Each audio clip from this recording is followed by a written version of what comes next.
The 7 Years' War cost the British an incredible amount of money. England wanted to pay off the debt accrued, and they wanted the colonists to aid in that endeavor. After all, the land fought for was land that would allow the colonists to grow, expand, and prosper. It's only fair that the colonists share the burden. At least that's how the British saw it. The Proclamation Line was the first of a series of acts by the British government that angered colonists. From the British point of view, each act was justified as a proper method for protecting its colonial empire and making the colonies pay their share of cost for such protection. From the colonists' point of view, each act represented an alarming threat to their cherished liberties and long established practice of representative government. As we know, the 7 Years' War ended the period of salutary neglect. The British were present throughout the colonies during the war and were witness to the acts of smuggling and disregard of the Navigation Acts. The British adopted more forceful policies for taking control of their expanded North American dominions. From this point on, the British will have an obvious presence in the colonies. The British wanted to combat the acts of smuggling that were allowing the colonists to gain great wealth while hurting the British chances to become economically well again. The British government began to impose writs of assistance. Writs of assistance were documents which served as a general search warrant, allowing customs officials to enter any ship or building that they suspected for any reason might be holding smuggled goods.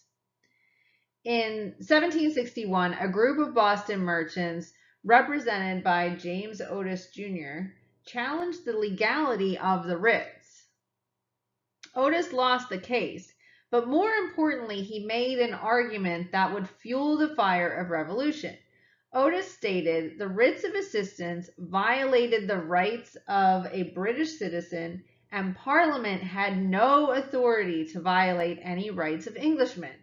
Any violation of the Constitution should be void. By 1764, Prime Minister Lord George Grenville successfully pushed through Parliament measures that aroused colonial suspicions of a British plot to steal the colonists' liberties. The first was the Sugar Act. This act placed duties on foreign sugar and certain luxuries. Its chief purpose was to raise money for the crown, and a companion law also provided for a stricter reinforcement of the Navigation Acts to prevent smuggling. The Currency Act regulated paper money to protect British merchants from being paid in depreciated colonial currency, and the Quartering Act required colonists to provide food and living quarters for British soldiers stationed in the colonies. The colonists resisted these acts, which increased anti-American feelings in England. In an effort to raise funds to support British military forces in the colonies, Lord Grenville turned to a tax long used in Britain, the Stamp Act. And so the Stamp Act, enacted by Parliament in 1765, required that revenue stamps be placed on most printed paper in the colonies, including all legal documents, newspapers, pamphlets, advertisements, and so on. This was the first direct tax, which is a tax that's collected from those who use the goods directly, hence the name. And so this was paid by the people in the colonies, as opposed to the taxes on imported goods, which were paid by merchants.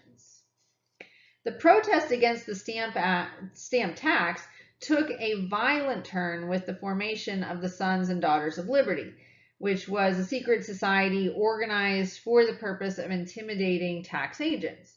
Members of this society sometimes destroyed revenue stamps and tarred and feathered revenue officials. The most important aspect of the Stamp Act was the push it gave the colonists to make a decision to act upon the direct tax. Representatives from 9 colonies met in New York in 1765 to form the Stamp Act Congress. They resolved that only their elected representatives had the legal authority to approve taxes. We see here the beginnings of unity that will be necessary to drive the revolution.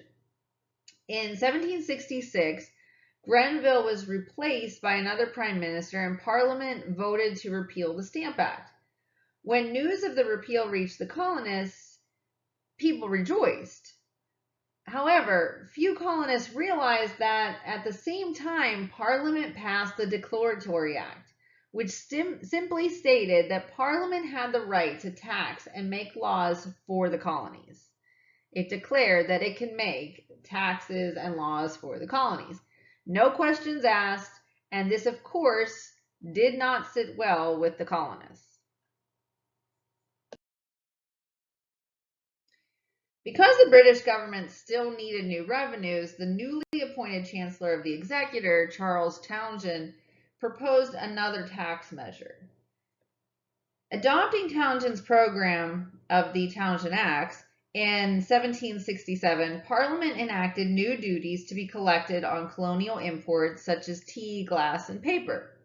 The law required that the revenues raised be used to pay Crown officials in the colonies, thus making them independent of the colonial assemblies that had previously paid their salaries. The Townshend Acts also provided for the search of private homes, and we saw this before with the writs of assistance. And so they didn't need a judge's warrant on a particular or specified named property. Another of the Townshend Acts suspended New York's assembly for the colony because they defied the Quartering Act. At first, most colonists accepted the taxes under the Townshend Act because they were indirect taxes. And these, of course, were taxes that are paid by merchants, not like the Stamp Act, which was a direct tax. However, soon leaders began protesting the new duties. In 1767 and 1768, John Dickinson, who was a lawyer in Pennsylvania, wrote a series of documents known as the Letters from a Farmer in Pennsylvania. And they stated that Parliament could regulate commerce, but argued that because duties were a form of taxation, they could not be levied on the colonies without the consent of their representative assemblies.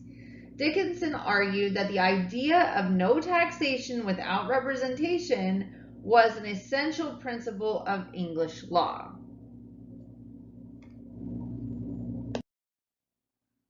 Boycotts against British imports were the most effective form of protest. It became fashionable in the colonies in 1765 and 1766 for people not to purchase any British goods. Faced with a sharp drop in trade, London merchants put pressure on Parliament to repeal the controversial Stamp Act. So by 1768, the second non-importation movement saw the colonists boycotting tea and women conducting spinning bees in order to spin their own thread, just as a few examples. Riots also were conducted against customs agents. John Hancock's ship, the Liberty, was boarded and searched for smuggled goods. Hancock was fined 13 times more than the evaded taxes on the smuggled goods. Soon after, Boston saw 4,000 British troops converge on the city, creating a presence that would last until the early 1780s. The Bostonians soon responded in kind. Sam Adams wrote and distributed a circular that condemned taxation without representation. Secretary of State Hillsborough forbade endorsements of the circular and threatened to dissolve colonial legislatures who violated his order. The circular probably would not have gained much notice had Hillsborough not brought the circular to the forefront. His reaction encouraged resistance instead of creating loyalty and obedience to the crown. When the colonists pushed for representation, Parliament responded by stating the colonists had virtual representation. This means the colonists were represented by Parliament because they were British citizens, and all British citizens are represented by Parliament. Those who joined the non-importation movement were called, for the first time, patriots.